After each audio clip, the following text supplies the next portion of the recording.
This is The Countdown, discussing tomorrow's news today as our top guests tackle the issues that matter with a sharp take on every story.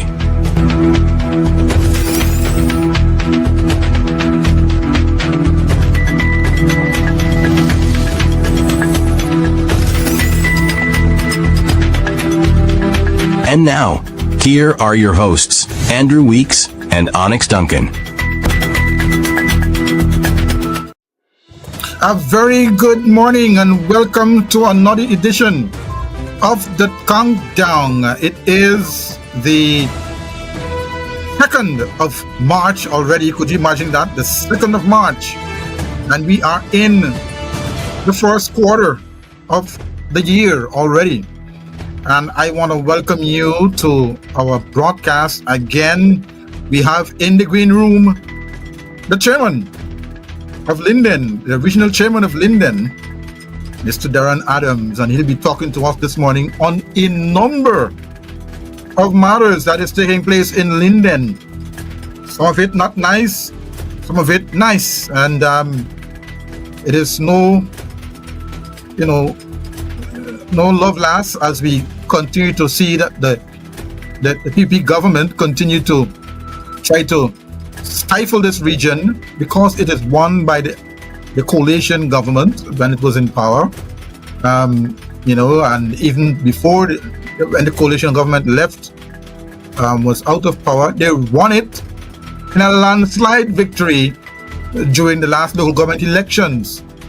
And the chairman, Deron Adams, is one of the persons who ensure that Linden stays with the PNCR and with the coalition. And so here he is, Deron Adams, the chairman of Region Number 10. Sir, good morning and welcome to the program.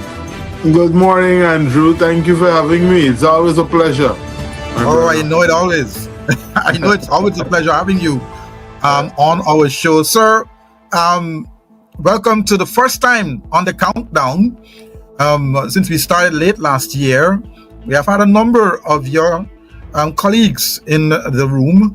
We had the former mayor in the room, and so we're so glad to have you, Mr. Chairman, of Region 10, a big region, a very important region in this country. But before we get started, you've heard the news yesterday about the Venezuelan into our waters, which is a big concern to us.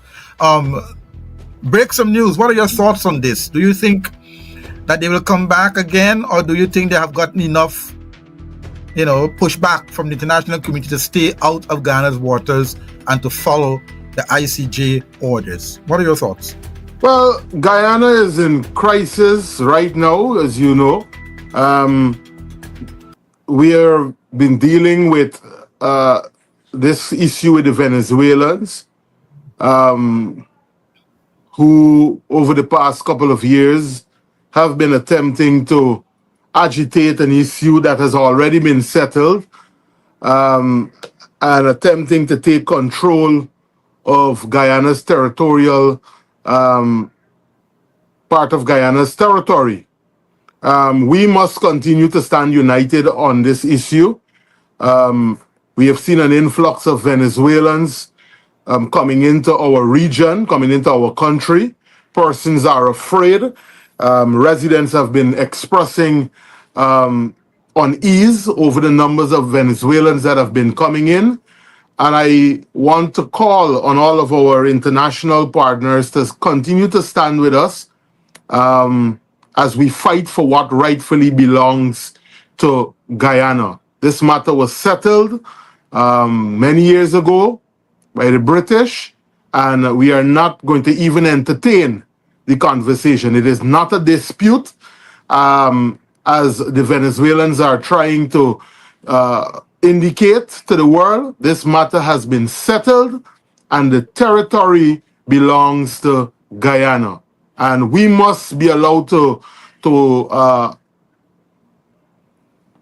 continue the work that is being done there, to extract our resources to the benefit of Guyanese. Yeah, I agree with you, Mr. Deron Adams, regional chairman, because I had Eric Phillips, on the program recently, and he said that Venezuela would never try to take over Ghana's territory because they will be bombed by the Americans, and that the international community will not allow that to happen.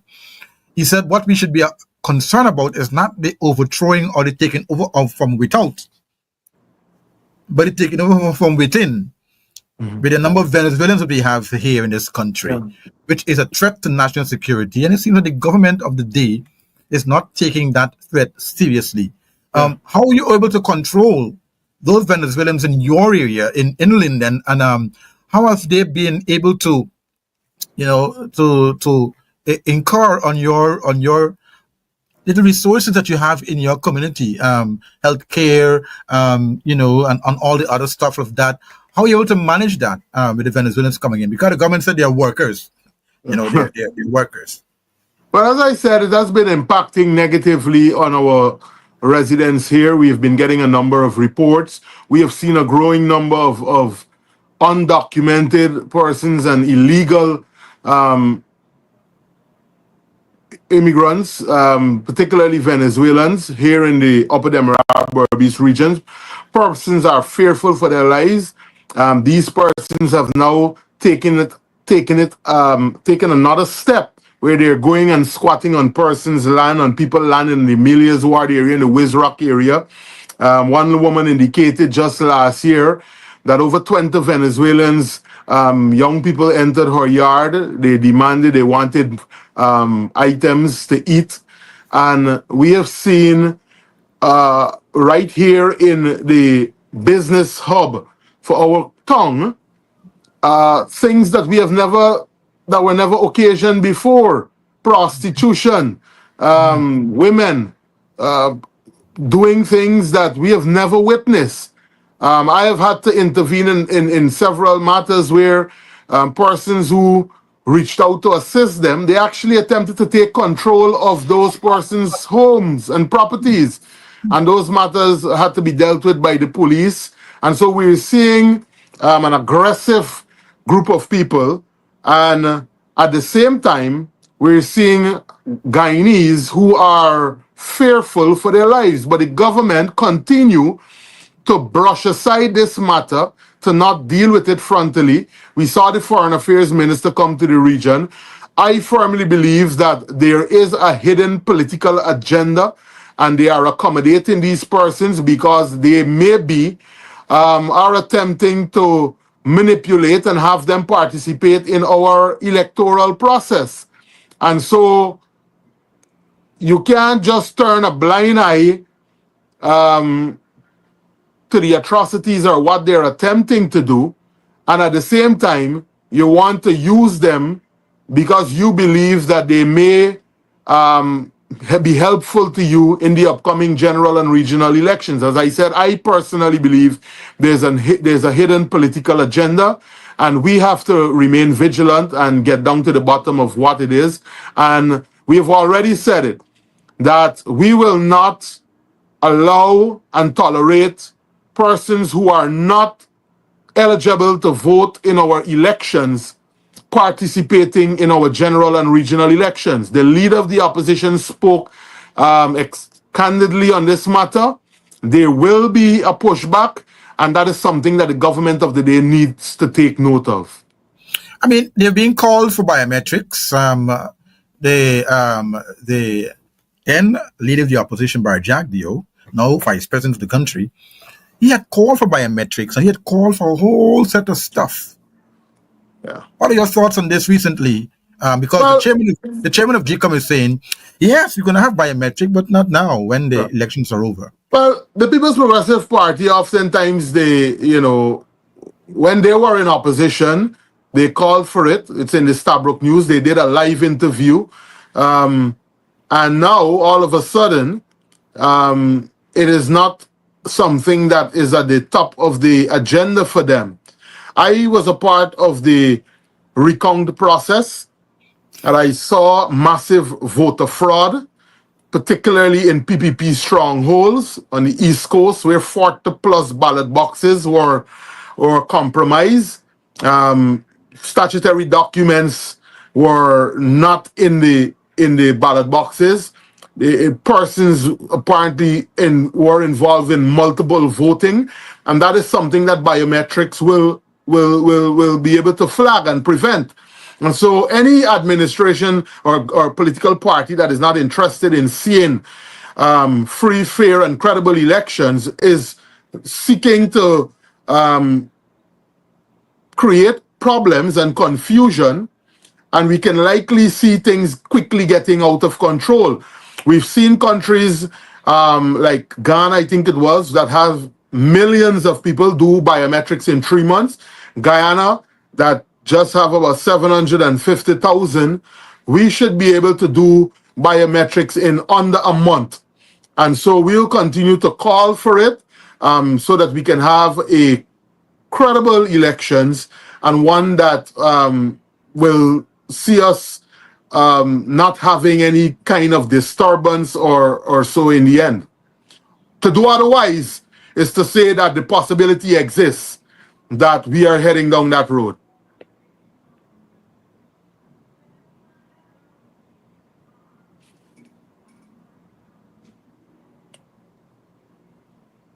I'm not hearing you. Sorry about that. If you just join us, we're speaking with Deron Adams, the RDC chairman of Region 10, and we're discussing a number of issues affecting that region. Mr. Mayor, Mr. Chairman, you spoke about a very important matter, elections and so on and so forth. But we're having what you called a semi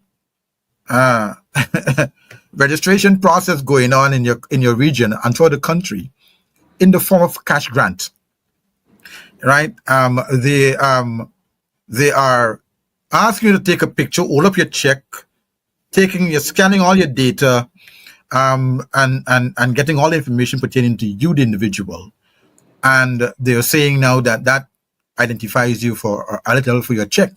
How has been the cash grant distribution in your region? Has it been going on calmly? Has it been going on transparently? What are some of the issues coming out of the cash grant according to your observation, sir?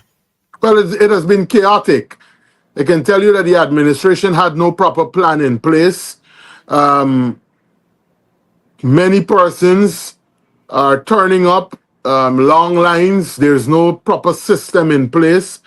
Yeah, indeed, they are now asking persons to take a photo. There was a photo that was taken when persons initially got registered.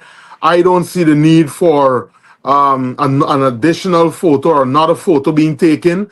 But we have to be very careful because this information, in my view, and there is a folio that is being looked at and used, can be, if it gets into the wrong hands, and we can't trust the People's Progressive Party. As I said, there may be some hidden political agenda that is afoot. And so we are concerned. There are many persons who are not happy about it. They're using political appointees to execute the cash grant rather than professional and technical people. So everyone needs to be concerned and should be worried about who is getting this information, what they intend to do with it. And so we have to remain vigilant in that regard. Who are the political appointee that you have noticed in those lines? All of you have, for example, the Prime Minister's rep.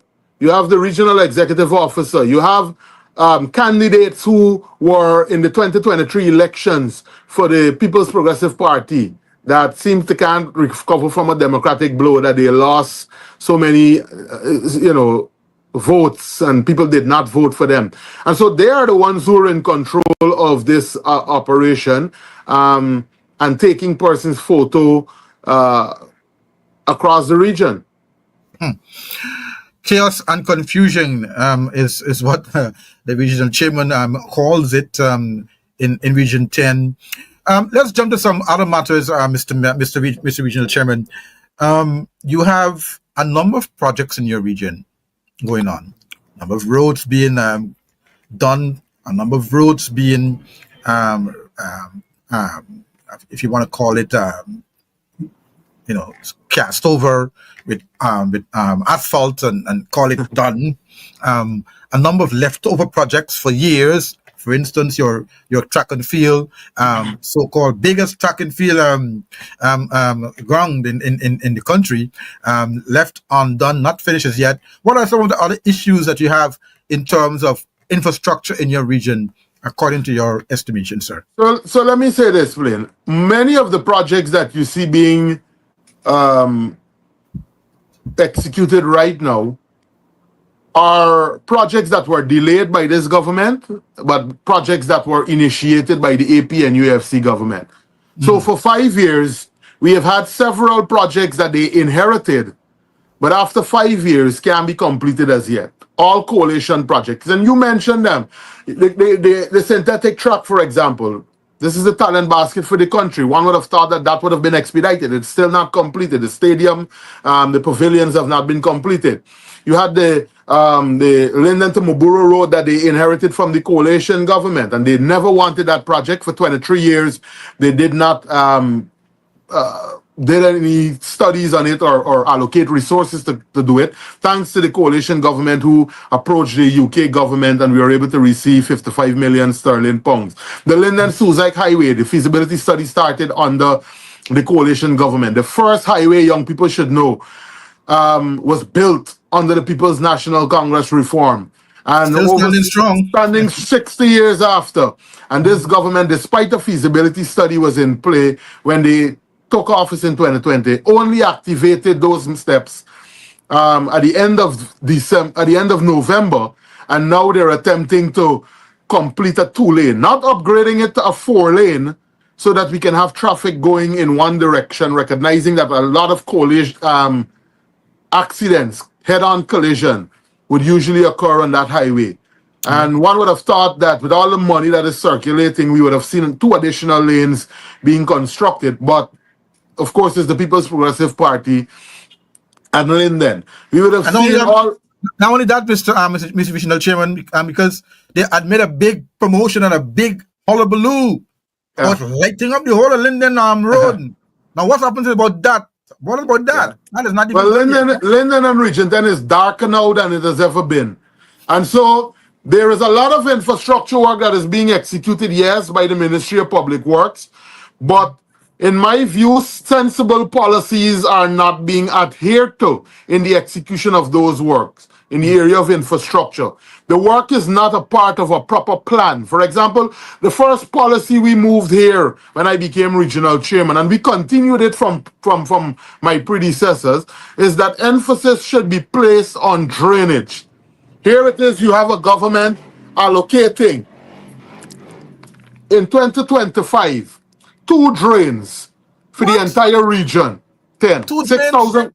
2 drains. This is what we got in the biggest budget. 1 point, how much of a trillion? Region 10 was only able to secure 2 drains under the capital component of the budget, despite we submitted over 50-something drains to assist in the issue and to mitigate flooding and erosion. Where are those 2 drains? Where are those 2 drains located? So one is at Co-op Crescent in the Central Business Hub that we had massive flooding recently, and the other is at in Retrieve at Urabali Street, another area that would have seen flooding. And so we believe that while there is a lot of infrastructure work, while it is being done at a substandard, and the vice president himself it has become overbearing. He himself called out the Minister of Public Works because there is high level of corruption involved in the infrastructure work across the region and across the country.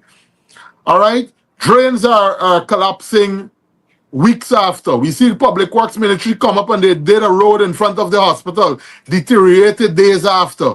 Along the Winifred Gaskin Highway, the road is collapsing. New roads that they just completed without any drainage are caving in. And so we have called all of this out. Yet, and while we would have said to them that drainage need to be the priority in this hilly sand and clay region, they have continued to ignore us or just allocate a measly amount of funds for us to execute those projects. But what we are most concerned about is the government budget recently that they give to, and how it and the failed policies, how they have been targeting Region 10. As I said earlier, there has not been one single transformational project that has been completed in this region.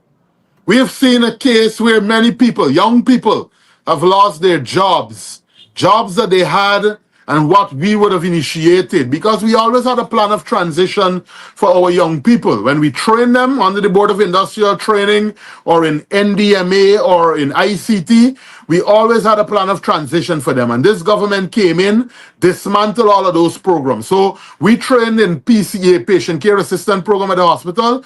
They came in, terminated or the program. No training has been done since. You're going to now see them come to do training in 2025, an election year. We train young people in the Bertram Collins College of the Public Service, and we employ them. They were working here at the RDC and many of the other locations across the region. As soon as they came into office, they suspended the program. We trained persons in at the NDMA through the ICT program, National Data Management, and they were digitizing Guyana's information. They shut the program down.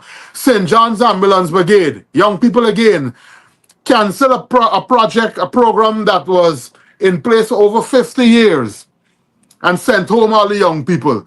That's about training nurses? That's the one with training nurses? We haven't reached the training nurses as yet. The Charles Rosa School of Nursing. Regions 1 to 9 training continue, but in Region 10, they suspended the Year 1 program.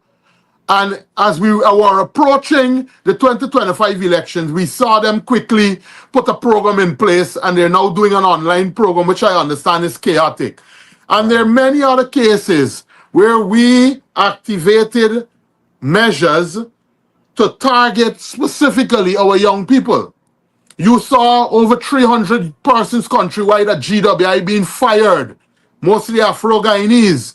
And this government will now come in an election year to tell young people that they have their best interests at heart. We saw the call center that we injected 119 million into and renovated it in 2019. All they had to do was look for an investor and employ our people. We saw them come in. They brought a company there that was not treating young people in the way they should have been treated, respectfully. All of the young people walked off. You don't hear nothing about it, 300 jobs were promised. The facility closed down, and it is now under new ownership with a different name. I don't know what they're doing there. Wow. And so they do not have the interests of our people at heart, and young people need to be very careful in the propaganda that is being peddled on the NCN and other media houses. Mr. Regional Chairman, there was an issue also with the Linden Sports Club, where they came in and they dismantled it and all of that. What's the update on that sports club right now? Well, it's still trickling. I can say to you that despite the Ministry of Culture, Youth and Sports being written to, and we would have asked them to consult before they do work, they went ahead and bulldozed their way through. What I will say to them is that when the facility is finished, because it is a members club like LBI, Albany, and all the others, the people of Linden should mobilize, and we go and we take the facility. The Minister of Culture, Youth and Sports has been disrespectful to the people of Region 10. He has not completed a single project in this region, despite this being the talent basket for the country. We have the best athletes that come out, track and field, footballers, musicians, basketball players, and there is not a facility that has been completed by the Ministry of Culture, Youth and Sports here in Region 10 and handed over, despite over $20 billion being allocated to that ministry over the past 4 years. And not you have a single project. And you have also a number of sports clubs, sports grounds, school grounds around your region. Correct. None have been completed, including the Mackenzie Sports Club ground. All right, not a single one has been completed. Not even a light. Well, they put up lights at Bay Rock, and they put up lights at Mackenzie Sports Club, but the facility is still not available to members of the public in Kamaka and Aichuni and all of these other places, Retrieve, where lights were supposed to be installed. Not a single light would have been installed at those locations.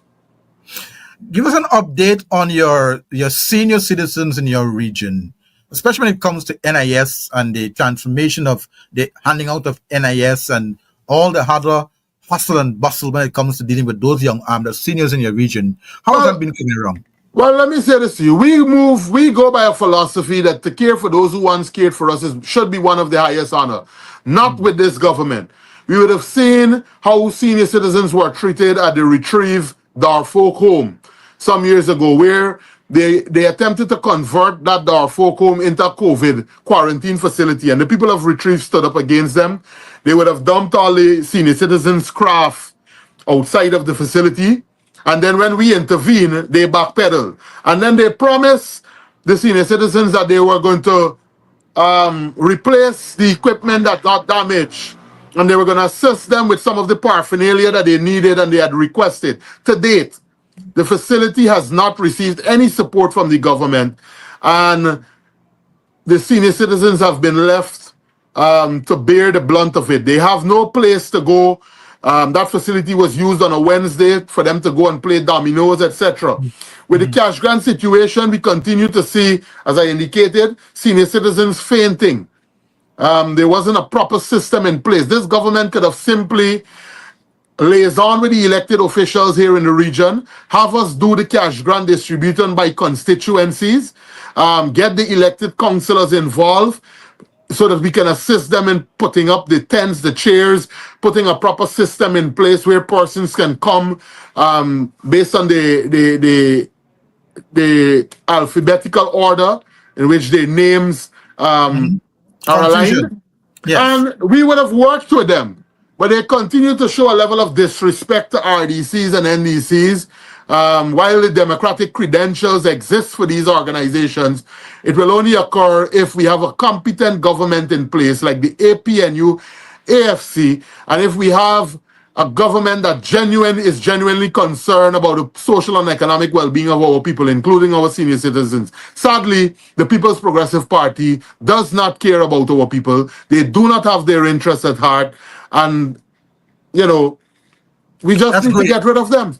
An F grade, a big F grade. Yeah. Now, one of the things that a lot of persons are concerned, and it's a big, not only in Guyana, but it's a big concern for the entire region, especially when it comes to education and the area of mathematics and so on and so forth. We have seen the region has given, the regional body, CXC body, have given a great deal of concern for failure in that area, and you have our Minister of Education believes that the Guyana government is in a big deal for education in the country. How has education in your region been standing out? How have you been working with your regional education officer in your region to get things done in a transparent manner?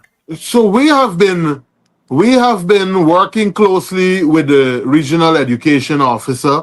There is a challenge because, as again, I just received a letter from one of the teachers who happens to be aligned to the People's Progressive Party. The complaint is that she has not been turning up to school. She's been when she does, she comes late. She's been disrespectful to officials at the education department. And then recently we saw her embroiled in another issue there, where there was a issue of pilfering of a pet, allegedly.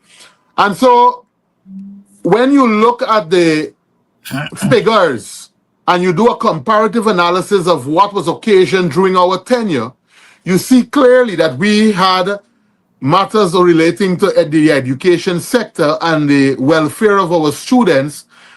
It was handled more prudently. We had passes in English, mathematics, and we were, performing exceptionally well in the Caribbean and even in domestically here. And so there needs to be a comprehensive overall of the sector. We saw, and I believe that when you tamper with programs that were placed there to benefit our children, simple things like the 5Bs program, buses, boats, bicycles that this government dismantled when they got into office. It has placed a burden now on children. Children have to now paddle along the Demerara River and the Berbice River to get to school because they have dismantled many of the things that we had in place there. The buses to take them to school. Breakfast as well. The internet connectivity at the schools. All that has deteriorated. And so what you will find happening is that in the absence of those things, you will see things deteriorate quickly. We have to try our best. Look at the Bamia School, for example. Those projects were all concepts of the APNU, AFC. We constructed the Christianberg Primary School. We constructed the Bamia Nursery School. And we had started the work on the Bamia Primary School, but there was an issue with the consultant. And so it had to go back. Something had to go back to the tender board.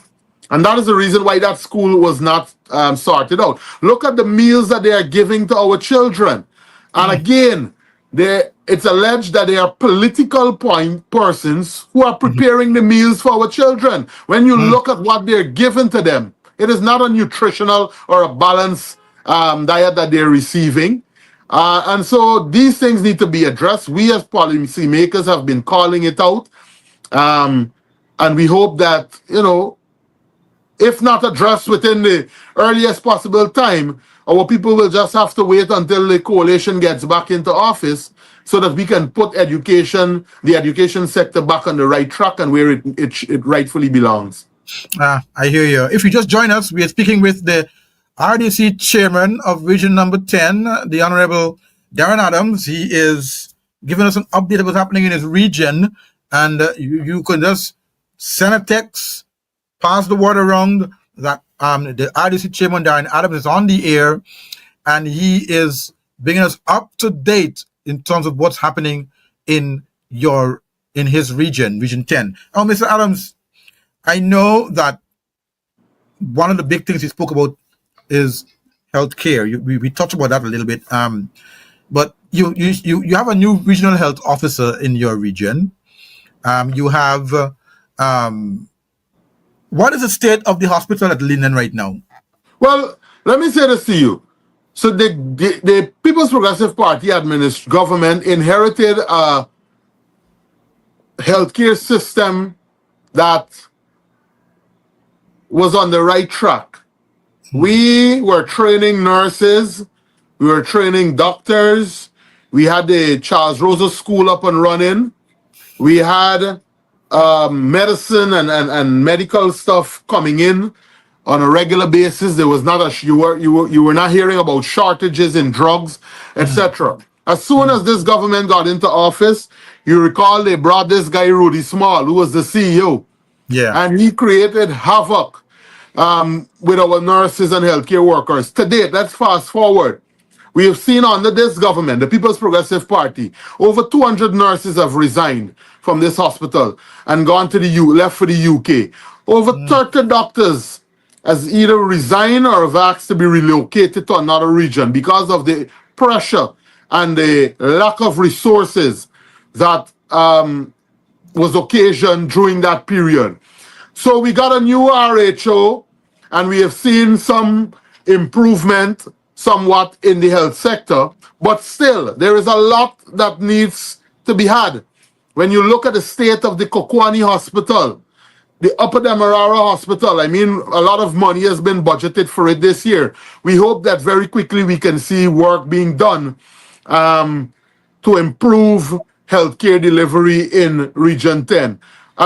Just a few months ago, we heard persons complaining of simple things like Panadol not being in the hospital, dengue testing kits not being available, persons being forced to go to the private facilities to get checked out. And so we hope that with all of the resources that are coming to Guyana from the oil and gas sector alone, things should have improved by now. We still see this government, rather than compensate our nurses during the period when they protested Rudy Small, the judge ruled that Rudy Small erred, that he was wrong, and that the government should have paid healthcare workers that whose salaries were cut from 111,000 at a time to 300 Guyana dollars. We've seen that rather than this government pay healthcare workers, they have taken a position to appeal the case. And so I know that matter is still before the court. Also, well, I know that, well, you just mentioned it, that a number of your healthcare facilities are challenged for a number of things, Panadol and other healthcare equipment and all of that. Would you say, how was your interland healthcare departments have been running so far down there in the region, in the heart of the Amerindian region? In the rural communities, we just received funding for, finally, after making a request over the past 4 years, we were able to get funding for a health center to be constructed at Rockstone.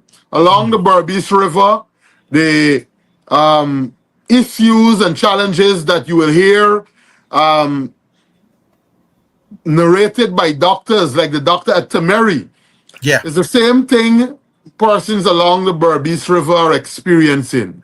Access to simple things like clean drinking water is an issue there. Drugs being supplied to them in a timely manner. I know we have our health technical people who are trying, but if the resources are not being allocated, or if they are not being done prudently, and at the same time expeditiously to those persons, you will see many other persons, but some of them are fearful to speak out. They are not as bold as that Dr. Temeri, but the same issues that you see occasioned there at Temeri, in my interaction along the Demerara River and along the Berbice River, is the same thing that is occasioned and is being had here in these Amerindian communities here, despite all of the money that is circulating in the country. Thank you, sir. Give us an update on that healthcare matter. Let us jump to agriculture, because I know your region is actually like an agricultural region as well. There are a number of agricultural stuff are taking place in your region, and a number of lands being given away to different people. I said the president went into Kimbia the other day and distributed a whole set of black-eye red beans, and says that the president backs development of 1,000 acres of Kimbia for black-eye red beans. What is the state of the agricultural development in your region so far? You know, one of the things that we have said to the government is that we have looked at countries like Nigeria, and from the inception, we said to them, it is not prudent for us to be totally dependent on oil and gas, that we should still continue to invest heavily in agriculture, particularly in Region 10, across the 5 farming districts. I can share with you policy documents where we drafted here, voted on, adopted it, and we were promised funding for a simple farm to water access for our farmers. Never received the funding. Farmers who complain that the only issue is getting water to their land. And we completed the document after consulting with them. We were promised the monies to do it. Never happened. The APNU AFC, before they left office, invested $300 million in the farm to market road at Millie's Hideout. That would have empowered our food security. All right. As I said, we don't want to be dependent on oil and gas. As soon as this government got into power, they killed that project. They have not allocated any monies to complete the farm to market road. And what is unfortunate is that when I visited the Berbice River, you were able to get agriculture produce, corn, black-eyed peas, watermelon, edo, plantains, you name it, at very cheap prices. And the travel time from the Berbice River, from Sand Hills or from Kimbia, Ibini, wherever you are there, it's about an hour and a half drive to Linden. If the road is completed, it will take about an hour and a half to get produce there to Linden. But this government does not want to empower the agriculture sector in Region 10.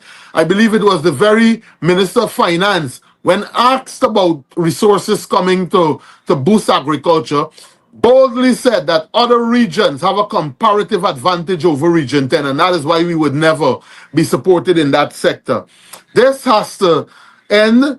We need a government in place that will ensure that investment is made in agriculture and its related agro-processing facilities and things that we know we can benefit from.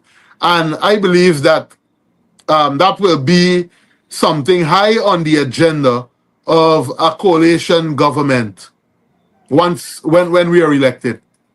Oh, Mr. Deron Adams, I know that you have a very robust PS in your region. How has been the relationship with you and your PS in terms of getting stuff done for your region? I know that I know PSs play a very important role in our ministry. Well, they refer to them as the regional executive officer here at the regional level, REOs. REOs, Yeah. correct. The REOs. I mean, REO is supposed to be working closely with the chairman of the region and the councillors of the region to ensure that stuff are being done. Now, REOs that were sent by the PPP seems not to be wanting to work with the elected body in most of the region that's been run by the coalition. How has relations been with you and your REO? Well, it's not different. It's the same here in Region 10. You have a regional executive officer who, I believe, because he was appointed by the president and we assume that because of how our governance system is, can only be fired by the president, has been creating issues here at the RDC. Lawful decisions. What's his name again? Dwight John. Dwight John. Yeah. So decisions that were passed by by our government here, the regional governance system, there is a delay in the execution of those decisions. Some take as much as 2 years, as much as 3 years. I give you two examples. I remember when the new vice chairman was elected to office. It took 2 years for him to start, close to 2 years for him to start receiving his salary, simply because of a delay in transmitting of that information between the office of the REO and the office of the president. And it was only when we got the international community involved, and this is about 2 years after, that we saw the vice chairman receiving his salary and JP status. A week after, one of the ambassadors would have intervened in the matter. And so that's back paid. That's being back paid, right? Yeah, of course. Of course, they wanted to say to him that he was not entitled to get the back pay. And we promised court legal action, and they, of course, backpedal on that position that they had taken. But there are several other issues. Look at the tender board setup. We have an REO that, rather than champion the renewal of that board, would sit and would accommodate 5 other political appointees who are aligned to the People's Progressive Party, and will feel comfortable allocating over 70% of the contracts to people outside of Region 10. Simple jobs to build simple things are going to people outside of the region, people coming from Region 6, people coming from Region 5. And when you do an investigation of who these persons are, they are people who are connected to the People's Progressive Party, friends, families, and favorites of the government. And so we are seeing cases of corruption, mismanagement of resources, and the lack of transparency in how these resources are allocated in the region. And of course, they're being covered because the REO who receives money, I want to make this point clear to the general public. The office of the regional chairman and councillors, we are policymakers. No money comes to the council. The monies come and the person who has the signing authority for all government spending monies in the region is the regional executive officer. So central government send when money comes to in the accounts to the RDC, it is the regional executive officer who presides and who handles and signs off on those monies. He is also the clerk of council and the chairman of the regional tender board, which I just spoke of. And so when 70% of contracts you hear are going to people who are aligned to them, it is because just what we have been saying over the years, they are encouraging friends, families, and favorites to benefit from the patrimony of this nation that should be going to every Guyanese, equitably to all Guyanese. That is not happening. All right? And so persons need to know that when you hear of finances being managed or mismanaged, it is because of the inability of the regional executive officer who monitors those projects along with his other program managers, the regional agriculture officer, the regional health officer, the regional education officer. They are the secretaries to the various committees of the RDC. And he was hired by the president, and he can only be fired by the president. Dwight John, you said? Oh, my word. If you just join us, we are almost about wrapping up our program here this morning. We have like about 16 minutes, maybe more to go with our chairman. So we talk about agriculture, we talk about education, we talk about health, we talk about the cash grant, we talk about the contracts, a little bit about the contracts that is taking place in your region. Let us jump to another area that is your markets and other facilities in the region. You didn't talk much about you didn't elaborate enough on the Bismarck Bridge that's supposed to be completed when this year, I think. Okay. So I know you have a number of Chinese also coming into your region, supermarkets all over the place, all over Guyana. And a number of our citizens are saying that they've been left out, they've been pushed out, they've been pushed aside with all these Chinese supermarkets opening in your country. Give us an update on that in terms of some of those areas that I spoke of just now, your markets and those other sub businesses in your region. How has been relationship been with your what you call it? Those bodies that deal with businesses in your region. I know, like we have the private sector in Georgetown. You have a private sector body in your region as well. How has that been running for you? Well, we have been working closely with the Linden Chamber of Commerce here. Look, you asked about the government and the market and how we have been responding. I believe that jobs are created through ideas, creativity, investment into those very ideas. And we believe and we agree that the government and the private sector are drivers of economic activity. We believe the two must come together to support job creation.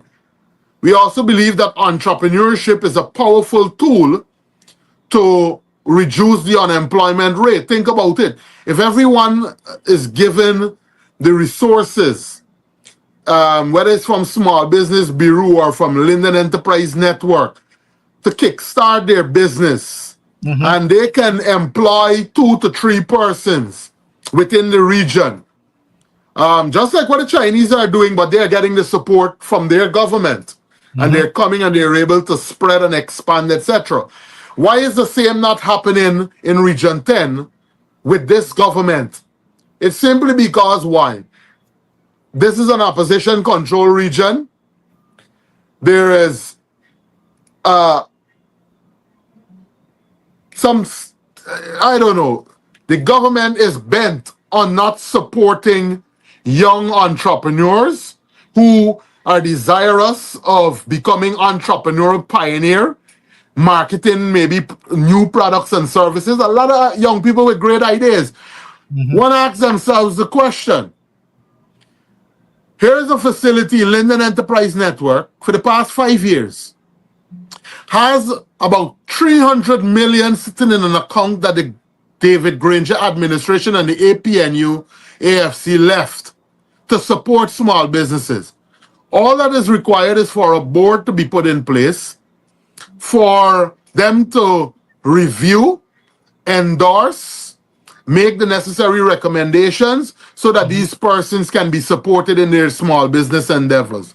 They have refused to appoint a board of 7 members or whichever to preside over these applications so that persons who are desirous of getting that little boost, whether it's $1 million or $5 million, they put up the collateral, you go through the income and expenditure statement, they submit it with a cash flow and a business plan.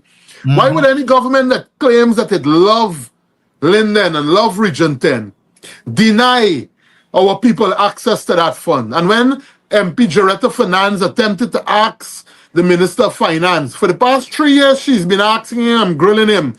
This time he danced around the question and started talking about roads and trucks and all kind of things, but failed to answer the question directly that was posed to him. Look, there's definitely a disconnect between the overall economic growth, business activity, and the distribution of wealth in our country, in Guyana. We are considered the 10th richest country in the world.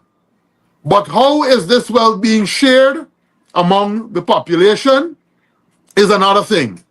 Despite the government is boasting of all that they're doing and the infrastructure work, we still have widespread poverty and dissatisfaction with many of our young people. Whether they're working or attempting to work in the private sector, or whether they're working in the public sector, whether they're nurses, teachers, they're not happy. We see a government, without all money, the APNU was able to give 77% increase. With all money, this government, during its tenure, would have only been able to allocate 35% increase to public servants. And that is why we have put forward our people-centered plan as the next government to reduce poverty, to support small businesses. We have proposed a number of measures. One, we will ensure that all the programs that were in place pre-2020 will be kick-started again and monies will be allocated to support those programs. And I speak here of the Borcham Collins College, activating the call center, setting up back the NDMA, putting people to work. The tax-free threshold will be increased to $400,000 a month. Government salaries will be increased by another 35%. The minimum wage will be taken to $200,000 a month. Tertiary students will be given stipends. Right now, I'm getting complaints that, and persons are calling every month, that at the Charles Rosa School of Nursing, they have not received their stipend as yet. Wow. The part-time workers, every month, they're calling to say that they haven't received the 40,000 as yet. And so we will implement policies and programs that will guarantee a better quality of life for our people. But to do that, we have to ensure that that wealth, which is concentrated right now in the hands of a few individuals or entities, friends, families, and favorite, and which is encouraging income equality and poverty, etc., in the majority of our population, we first have to ensure that we get rid of that. And by the only way we can do that is if we have a competent government in place, led by the APNU coalition government. Indeed, led by the APNU AFC coalition government. Before we go, Mr. Chairman, we want to touch a little bit on your security area in your region, security sector in your region, the police and other security personnel that you depend on support from to deal with your crime and so on and so forth. How has that been going on in your region? Have you been getting a beat down in crime? Has the police been responding to your crime situation? Have you been able to get proper response as well from the fire service of your region, the prison service, etc., etc.? How has that been going on for your region? Well, every month just recently we met with I chair the intelligence committee with the military, the police, and I'm happy to report that crime in Region 10 is in the negative. There are in some cases where you have a bit of petty criminal activity occurring, break and enter. And there were some other incidents of persons who might have been out sporting, and you had an incident at the Five Corner there. But apart from that, the report coming to us is that the crime stats, it suggests that it's in the negative. Our law enforcement here, they have been working closely with us, and we have been able to stabilize, keep the region safe to some extent. We were at one point, there was a return of gangs in schools, and even in certain communities across the region, Amelia's Ward and Wizrock, etc. But I know the police have been working closely with the neighborhood policing groups and other agencies to try to develop programs to keep our young people engaged. They have the Zara computer training program up here. And we at times would collaborate with them. We've been doing programs in mental health with the U.S. Embassy and other stakeholders to ensure that we keep our young people engaged and give them the support that they need. Have you been getting any complaint from your Tushals in your region, the hinterland area, in matters into your Tushals? Have you been getting complaints from them as well? Well, in the riverine communities, of course, they're in the developed area. There's a lot of agriculture activity where persons engage in planting marijuana. Police officers have been going in. They've been doing raids. Apart from that, Tushals have been complaining of this, some criminal activity. But I think the police, in most cases, were able to apprehend those persons who are culpable, and they were dealt with at the level of the court, passed through the court. But apart from that, Tushals, apart from the political pressure that they're under, and instructions and directives going to them, and a lot of mismanagement with resources too. Members of the community have been complaining even for some of the Tushals and how they manage the affairs of the councils there. There's no accountability. There are no reports given at their statutory meetings, and the community, whether it's at Hururu, in the Berbice River, at Sand Hills, and these other areas, we have been getting those reports. Recently, I got reports from Rockstone as well, of some alcoholic abuse even from the Tushals. And we hope that we can work with them to scale back on those negative things and put those communities on a path to prosperity. And your electricity area in your region, a lot of persons don't realize that Linden is one of the regions that have a real low electricity rate in terms of based on what's happening around the country. How has that been going for you? Are you getting better with your electricity situation there? What is happening? Well, I think there were some issues recently with the generators. They were installing some new poles, etc. But for the better part, it's better than Georgetown. Let me put it that way. And this is something that the people of Linden inherited during the heyday of the bauxite company, where there was an agreement that the negative effects of the bauxite dust, for example, that is disseminated from the kilns, would have affected a lot of our people. And so that was an agreement that was made. And it's still in place today, and that is the reason. In fact, the cheap electricity that we have been privileged to have, many of the sawmills and people from out of the region have come into the region now, and they too are benefiting from it to the point where it is now creating problems in some areas. And it, from what I understand, that is what was leading to many of the power outages that we were getting. Because when they power up these mills, it was creating some issues there at the distribution centers for the power generation, etc., to the wider community. But it remains better than Georgetown. Let me put it that way. Remains better than Georgetown. As we wind down to the end, Mr.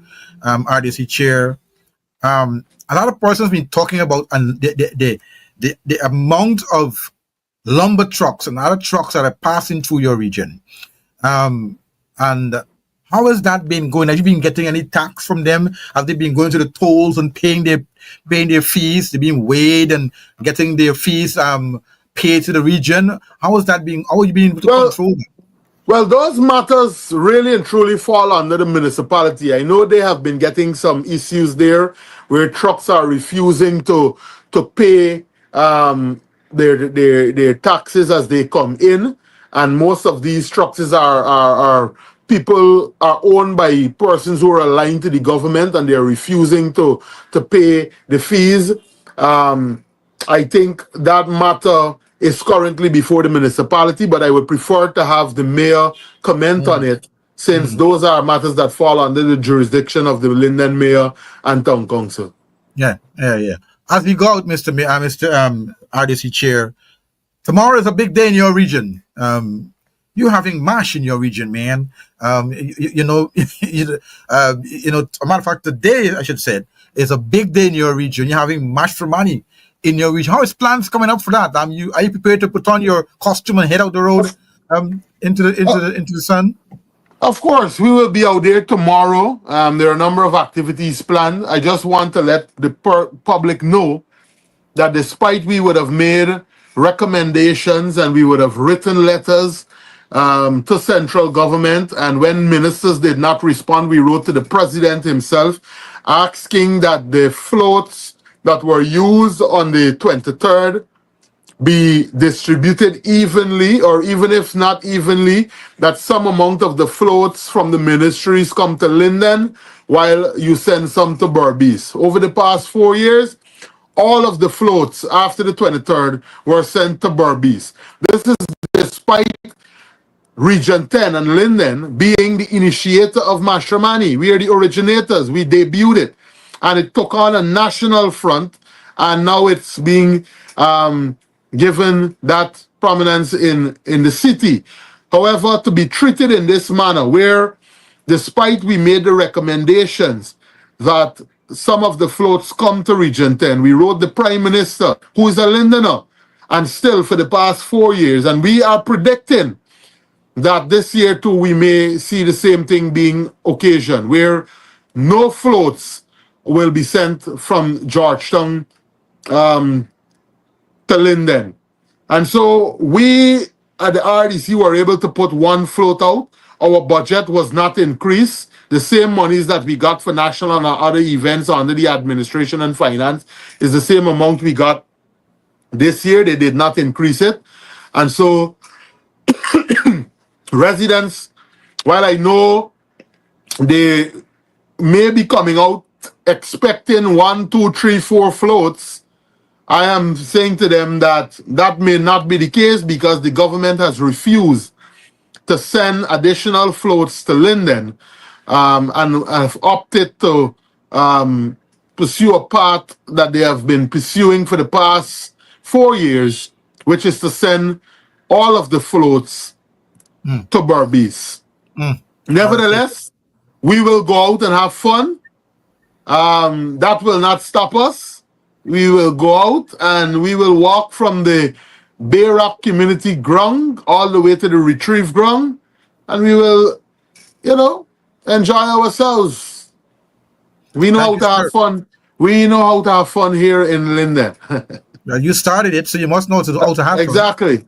Is right? there anything that I have left that I have not covered today that you wanna speak about Well, before we go? I quickly just want to remind the public that there is this narrative and is often peddled by the People's Progressive Party that the coalition government did nothing for Region 10. And I just want to highlight some of the things that in Bulletin quickly here points so that our viewers know that without oil money, these are the things, some of them, that we were able to achieve while we were in government. So the road from Linden to Mabura is a coalition project. The feasibility studies were done, the funding was secured by us. The Linden Suzaik Highway, feasibility studies were done. The only thing that this government did was sign the contract. All right. We have the Linden Music Corps that we established. That's the band that plays for our national and other events, the young people. When we came into office, it was the leader of the opposition, Aubrey Norton, who invested in this program, and those young people who were taught how to play an instrument, and they support us. Sweeper cleaner salary when we took office was 25,000. By the time we left office, it was 65,000. We dug new wells at Amelia's ward and at South Amelia's ward and the other communities, Wiz Rock, etc. Under the coalition, athletes receive house lots. Those who perform exceptionally well at the various activities that they had, the sports. Over 1,000 scholarships were given out to young people from Region 10. We had the Sustainable Livelihood and Entrepreneur Development Program, SLED, and many young people benefited. I know of women who had monies to do hair salon. You had CDC groups that did block making factories, shade houses, and these were constructed at Blueberry Hill, Kamaka, Success Avenue, Three Friends. They received funding. The first passport office was built in Linden under the coalition government. Wow. In 3 years, we did that to support decentralized activity services. The construction of the new Christian Burke Primary School, the Bamia Nursery School, the feasibility study for the Bamia Primary School were all completed under the coalition government. ICT hubs and training were done. 120 youths were trained, and over 20 of them received employment at the National Data Management, while others were placed at various government agencies in the private sector. A new health center was built in 2019 under the coalition at Bamia. The 5Bs program, boats, buses, bicycles, to support our students. The Kokwani Access Road was maintained. Recently, we saw that vehicles were stuck on the Kokwani Trail because the government neglected that trail. During our period, we ensured that road was maintained, and we never saw vehicles sticking up as we recently saw about 2 weeks ago. The Workers' Club at Kokwani was rehabilitated after being neglected for 23 years. A new magistrate court was built at Linden here, and one was built at Kokwani. Those are coalition projects. A new power generation plant was constructed at Kokwani, bringing 24-hour electricity to Kokwani. Under the APNU, Ituni received asphalt road for the first time in the history of that community. They were denied that for 23 years. It was the coalition that ensured that they got asphalt road. The guest house at Kokwani was renovated after years of neglect. The guest house at Watuka here, that the president would come and hold meetings and stay, and the ministers, was renovated after 23 years of neglect by the People's Progressive Party. We renovated the call center and had begun the process to look for an investor. And so they brought in a team here, a guy, and of course he failed, and all of the young people walked off of the program. Over 200 youths benefited from the Citizen Security Strengthening Program with support from the IDB. Under the APNU, AFC, 10 indigenous villages and 2 shows were given access to internet along the Berbice River and along the Demerara River. Rockstone, we provided internet on the NDMA to those communities. We ensured that VAT that the PPP brought to Guyana and placed a burden on people at 16% was reduced to 14%, and we had promised to reduce it to 12%. We constructed a new technical institute at Linden here And when we came out of office, the PPP, all they had to do was to continue it and ensure that the paraphernalia was putting so that Amerindian brothers and sisters coming from the far-flung communities like Wiruni and Rockstone and Rivers View could have done a course at LTI. The building, the dormitory has still not been completed. It means that we are going back into power and they could not even complete the project that we would have started. We had 170 schools who received internet connectivity between 2015 and 2019. All right? We created a high professional Bertram Collins College of the Public Service, and we were training and employing young people. They came in and shut that program down. Under the coalition, over 20 ICT hubs were established here in Region 10, spread across communities. Old age pension was increased to 20,500 from 9,000 when former President Granger first entered the parliament. They, with oil money, just increased it by $5,000 in 2025. We trained 60 young people, nurse girls, in patient care assistant programs, and they were employed. When they came in, they suspended that program. Now in an election year, they're trying to put the program back in place so it can appear to the electorate that they are creating jobs. We have 2 water ambulances, one in the Berbice River at Wiruni and one in the Demerara River to service the Malali and Murataro. They were left in the sun to deteriorate. 2 water ambulances. And so we will have to, of course, purchase new water ambulances there when we get back into office.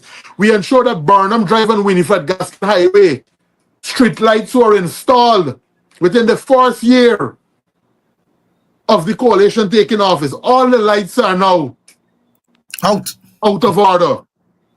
New police station was constructed at Mackenzie and Wismore under the coalition. We ensure that we constructed the COVID facility. I don't know, many people forget, but had we not built that facility at Ocean View, think about how many other people would have died in this country. When we left office, there were just about 23 deaths.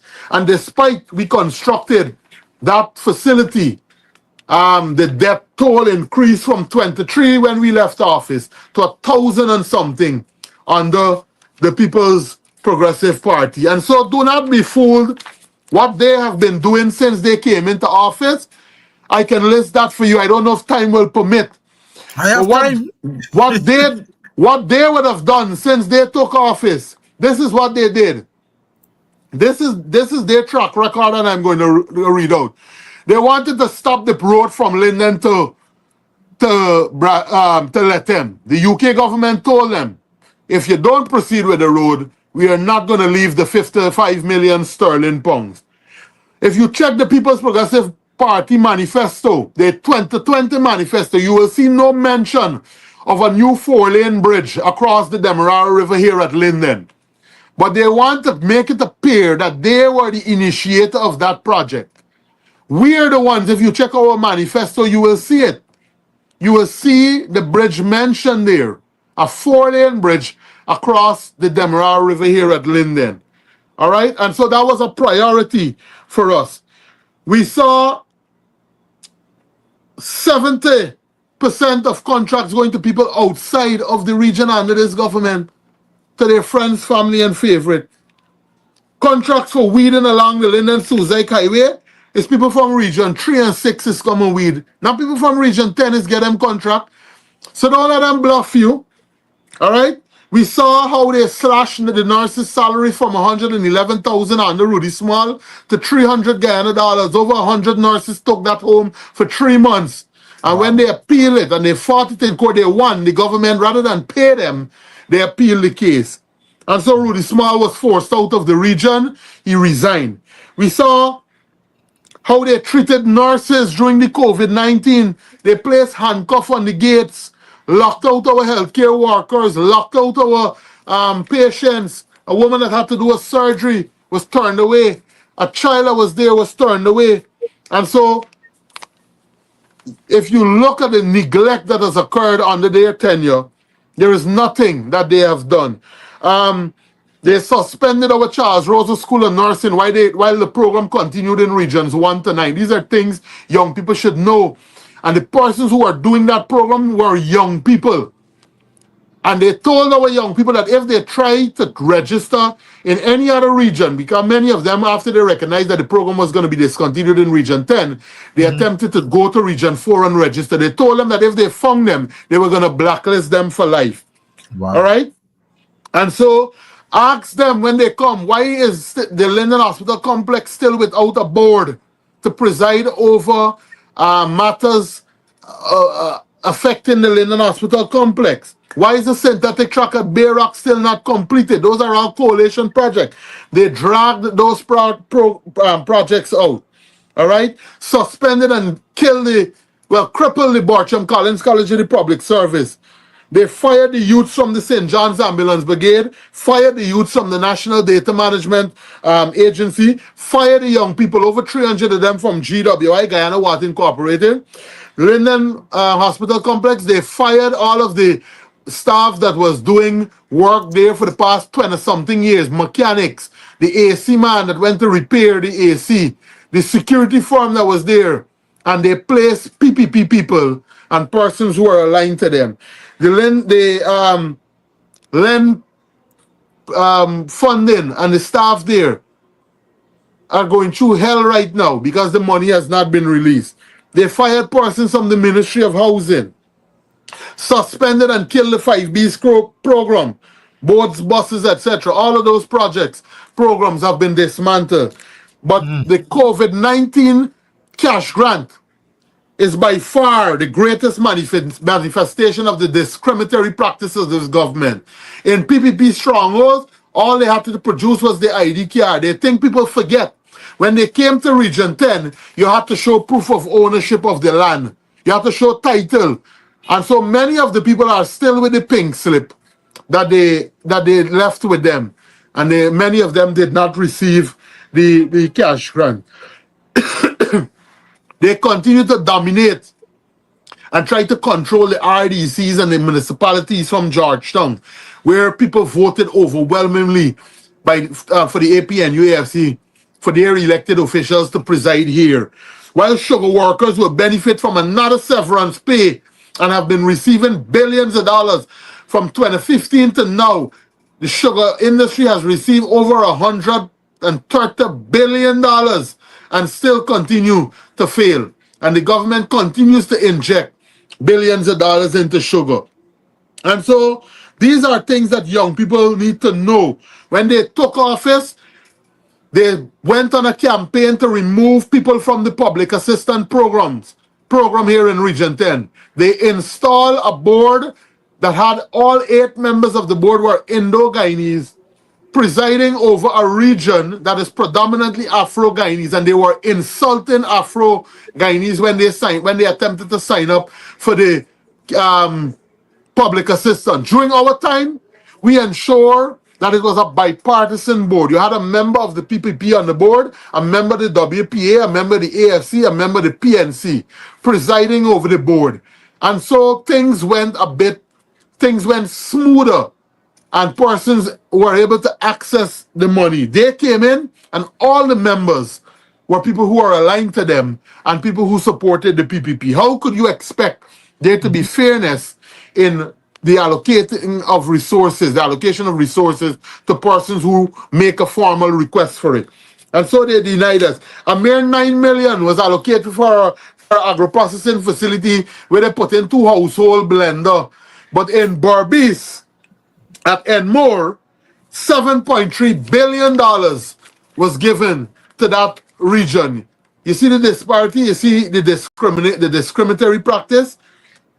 And so we cannot allow them to continue to target our region. We have to ensure that when elections are called, young people go out, vote, and support a government that will have your best interests at heart. We saw little or no PPE gear continue to plague our hospital, yet this government found $95 million to purchase new vehicles to drive around in. I spoke about the Darfolk home earlier. I don't need to repeat that. All right? And the closure of the call center that they promised young people that they were going to employ over 300. Today, the facility has been closed down, and all of the young people would have walked off because they were cheated. They were treated badly. When they were promised $90,000, they were only given, some of them, $2,000, $10,000 after working a month in the facility there. And so there are many other issues here. There's a whole list of things. We saw the lawyer from Linden, Tamika Clark, because she advised her client to remain silent, was locked, was arrested. Was arrested. That is a Lindener that they did that to. So don't believe that they like you. They don't have your interest at heart. And so to support them or to turn up and to even think about supporting them is not going to be serving in your best interest. The APNU has provided an opportunity, and we have a proven track record. And our party will ensure that we govern for all Guyanese, for all the ethnic group, all 6 groups will receive the resources of this nation in an equitable manner. We will ensure that it is distributed to them fair.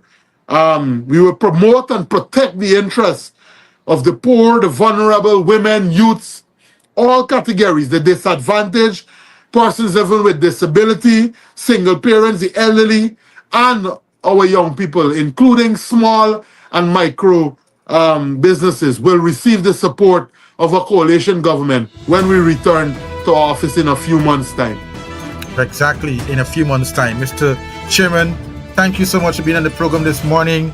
I wish you and your team all the best as you continue to fight for the rights of the people of Linden who elected you, and that you will give them all that they need, and also continue to enjoy the mastermind that you're having today, and that the people will come out and enjoy themselves and prepare to vote the government out of office come 2025 when these elections are called. Mr. Chairman, thank you very much for being on the program, and we're going to see you back again here on the countdown as you give us more updates on what's happening in your region. Thank you for having me. Thank you. And that is it.